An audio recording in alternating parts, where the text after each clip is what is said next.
BSP की जानिब से आपको इंग्लैंड के शहर ईस्टर्न पेविलियन फेदरस्टॉल रोड से अपडेट करते चलें कि जहां सज्जादा नशीं दरबार आलिया बलावड़ा शरीफ सिपा सालार अकीदा ताजदार खत्म नबूवत कलंदर दौरां साहिबजादा हक खतीब हुसैन अली बादशाह सरकार की जेर सदारत 5वीं सालाना आलमी ताजदार खत्म नबूवत कॉन्फ्रेंस मुनक्किद हुई, जिसमें दरबार आलिया बलावड़ा शरीफ के खादमीन, अकीदतमंद, ज़ायरीन और आशिकान रसूल सल्लल्लाहु अलैहि वसल्लम ने जमे गफीर की तादाद में शिरकत की।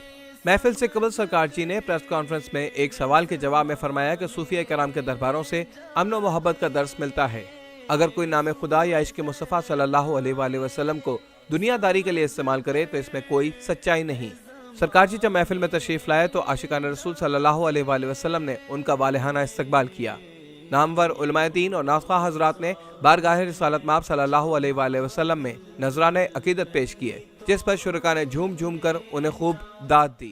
ये करामत नहीं है तो क्या है और कौन सी करामतें ढूंढते हो कि पहले अल्लाह और उसके रसूल का जिक्र सुनो, ताजदार खत्म नबूवत की बात करो, और हम इन्हें सिपा सालारे अकीदा खत्म नबूवत कहते हैं कि जिन्होंने ये पीड़ा उठाया है कि अज़्ज़ का इजहार किया है कि पूरी दुनिया में आका अलैहिस्सलाम की खत्म नबूवत का डंका बजा दिया जाए।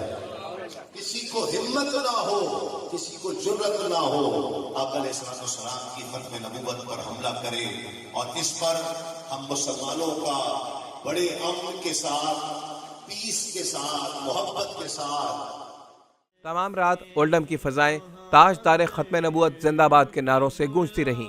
कॉन्फ्रेंस में मुख्तलिफ मज़ाहिब से ताल्लुक़ रखने वाले लोग भी शामिल थे, और ये बात यहाँ गैर मामूली तौर पर देखने में आती है कि गैर मुस्लिमों ने भी सरकार जी की सदारत में ताजदार खत्म नबूवत के नारे बुलंद किए। किसी भी वली की सच्चाई की इससे बढ़कर क्या दलील होगी।